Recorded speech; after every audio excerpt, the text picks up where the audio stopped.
Hey, what's up there, YouTubers? It's me again, Brian, aka Gamer 55551, and I am back with a video review. And for this review, we're going to be taking a look at Scarlet Nexus, the new game from Bandai Namco on the Xbox Series S and X. I'll be reviewing the one on the Xbox Series S though. The game's also available on the Xbox One, PS4, PS5, and PC via Steam. And if you're interested in any gameplay footage, I'll have a link down in the description down below, or you can click on the card that will appear up on this video. And for any parents out there, it's worth pointing out that Scarlet Nexus is rated T for teens for ages 13 and up by the ESRB. When Scarlet Nexus was announced and when they showed off some gameplay though, there were two games that popped into my head that made me say, wow, I could see some of the comparison between Scarlet Nexus and these games. The first one was PsyOps the Mindgate Conspiracy. This was a game released back in 2004 for the PS2 and the original Xbox though, and it was from Midway though. It was a very interesting game though, rough around the edges though, but still an enjoyable game nevertheless. And of course, one of my personal favorite games from 2019 though, Nintendo's and Platinum's Astral Chain, a game that basically had you with your Chimera fighting other Chimeras and other enemies though, in basically a mixture of a cyberpunk sort of like Ghost in the Shell / Pacific Rim /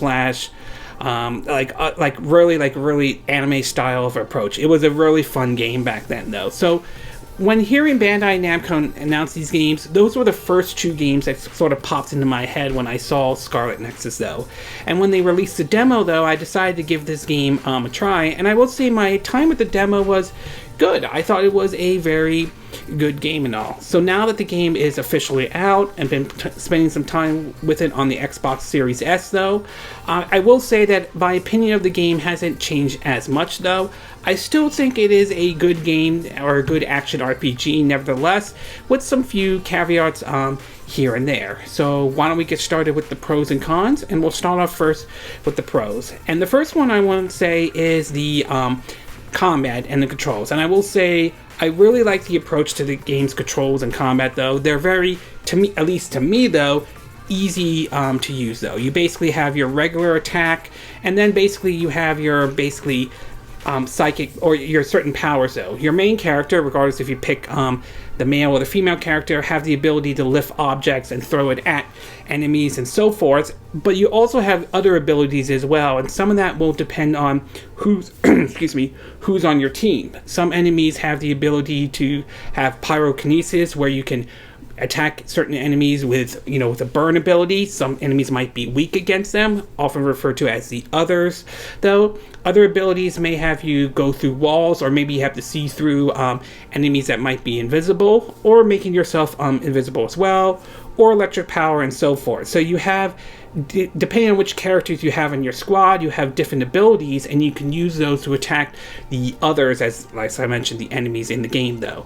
So, but either way, I found the combat to be enjoyable, easy to use, and easy to understand, at least how I see it though. The next thing I do want to talk about is the visuals and the game and the style to the game. And I will say I definitely like the anime visuals that they had into the game. It looks really nice, and some of the level designs look fine though. The background, you definitely get a little bit of a Matrix / Inception vibe to it, but the structure of the levels themselves kind of reminds me a little bit of Bandai Namco's other anime game though, Code Vein though. Plus, as far as it on the Series S goes, it runs pretty well though. It runs at basically 1440p, if I remember hearing this correctly, and at 60 frames per second. There have been some people who have pointed out that there are some frame rate drops in the Series S though. I haven't really seen anything like that based on my time with the game so far, but for the most part the game just runs at a good 60 frames per second, which is certainly nice for the Xbox Series S though. Obviously the game's probably going to look much better on the Xbox Series X or the PS5 or the PC version, depending on how well you have your PC set up. But I will say, for a game at 1440p on the Series S though, I think it looks fine, and nevertheless, so I think it looks really well on the Series S. And last but not least, it's a story, and there's sort of a pro and a con to it, and I'll get to the con part later though, but I will say that I do enjoy the story a little bit, though.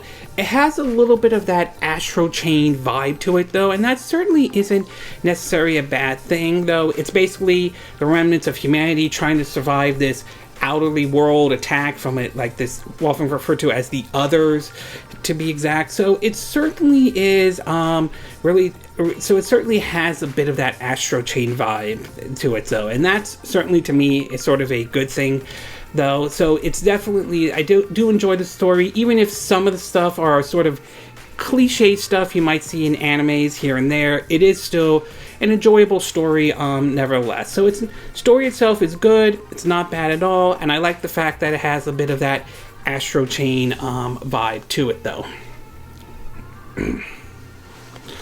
Okay, we're going to take a quick break, and when we get back, we'll get to part 2, which are the cons. So we'll take a little break, and we will be right back.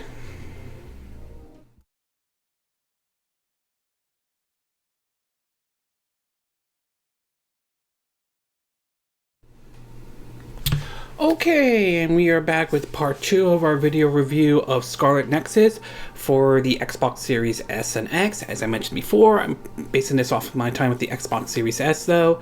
And of course, in case you forget, the game's also available on Xbox One, PS4, PS5, PC via Steam, and the game is rated T for teens, for ages 13 up, for any parents out there, in case they missed that part. So now that I gave you the pros, why don't we get started with the cons? And there are really only 2 cons that I could think of, at least based on my time with Scarlet Nexus, though. The first one I do want to talk about is, as I mentioned before, the story. Now, as I said before, I thought the story was good and that it had a Astral Chain vibe to it, and that certainly isn't a bad thing or anything like that. But if you were to ask me which story is more interesting, Scarlet Nexus or Astral Chain, I'm going to have to go with Astral Chain. Now, some people may think I'm being a bit biased. Some people will think I'm doing a bit fanboyism or anything like that. But it's just not. It's just that I just enjoy the story in Astral Chain a bit more. Some of it is because it comes from one of my favorite developers out there, Platinum Games, though. Others may be you just get a little bit more of a Pacific Rim, somewhat of a Ghost in the Shell vibe to it more than you do with Scarlet Nexus, though. But either way, both stories are still good. I just feel that Astral Chain just had, a better story. Astral Chain had a better story than Scarlet Nexus to it, though. But Scarlet Nexus story isn't bad either, though. It's just, again, it's my preference, though. I just think Astral Chain's story is a bit better. And last but not least, I do want to talk about is the game's side quests, though. Now, the side quests are not bad in the game, but they don't really do anything like huge or special or anything like that. Most of the side quests that I've seen in the game so far have been either collecting these certain amount of items or defeating these enemies in a certain way, like with an aerial attack or something like that, though.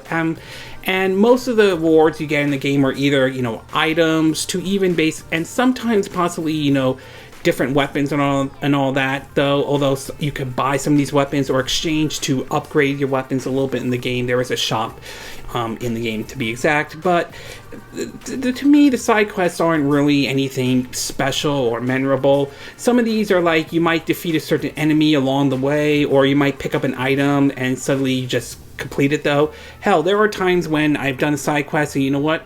I got the items that I needed, I completed it, and just boom, that's it, though. So, like I said, they're okay. It's just the side quests aren't really anything special in the game, to be exact. I think they're somewhat mundane, though, but some people may have a different view on it. Overall, I thought Scarlet Nexus is a good action RPG from Bandai Namco, though. The combat is easy to use and enjoyable, though, and same with the controls. I think that's the game's strong point, though.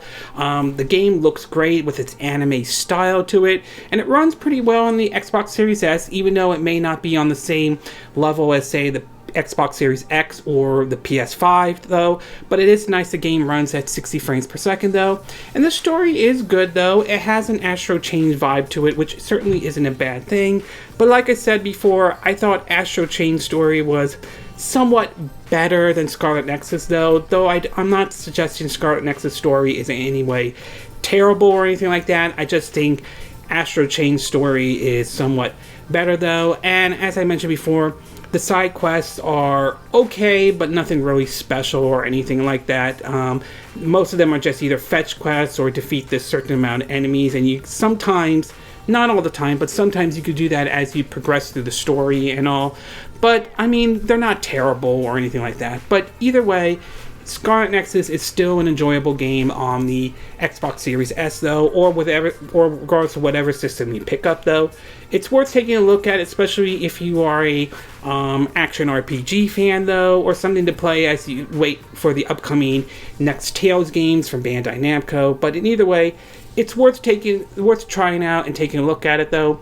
Sadly, for those who have Game Pass, though, this game is unfortunately not available on Game Pass, though, but there is a demo, so I assume the demo is still there. You could try it out, see if it's something that clicks with you or not, though. It did with me, but I can't speak for everyone to be exact, though. But in either way, I enjoyed Scarlet Nexus, though. I am a fan of action RPGs, and I hope that you guys enjoyed it as much as I did, though. It's still a good game, just maybe not on the level of Astral Chain in terms of the story, though. But in either way, it is still an enjoyable anime-style action RPG, though. Okay, this concludes my video review of Scarlet Nexus for the Xbox Series S. Tell me, and again, these are my opinion. What are yours? What are your thoughts about Scarlet Nexus? Have you tried out the demo first? Have you picked up the game? And if so, which version did you decide to pick up on? Did you decide to get the Xbox Series X and S? Did you decide to get the Xbox One, PS4, PS5, or PC via Steam? Do you think the combat and the controls are easy to use and understand? Do you like the anime style to the game? Do you think the story has a bit of an Astral Chain vibe to it? And do you think Scarlet Nexus has a better story than Astral Chain? Or do you feel Astral Chain's story is better than Scarlet Nexus? Do you agree with what I said in this video? Do you disagree? Do you have a difference of opinion? As always, sound off on the comment section below. Let me know what you think. And if you do like this video, I hope you hit the like button. I would appreciate it. And I hope you do subscribe to my YouTube channel. If you do, make sure you hit the bell icon for notifications of any new videos I put up. Also, feel free to share this video if you want to, and feel free to donate to my channel if you like. You can do it through PayPal me or Patreon. Links will be in the description of this video. And I will see you again next time when I do another video. Hopefully that'll be soon. Until then, from Southern California, I wish you all a good day then. Bye.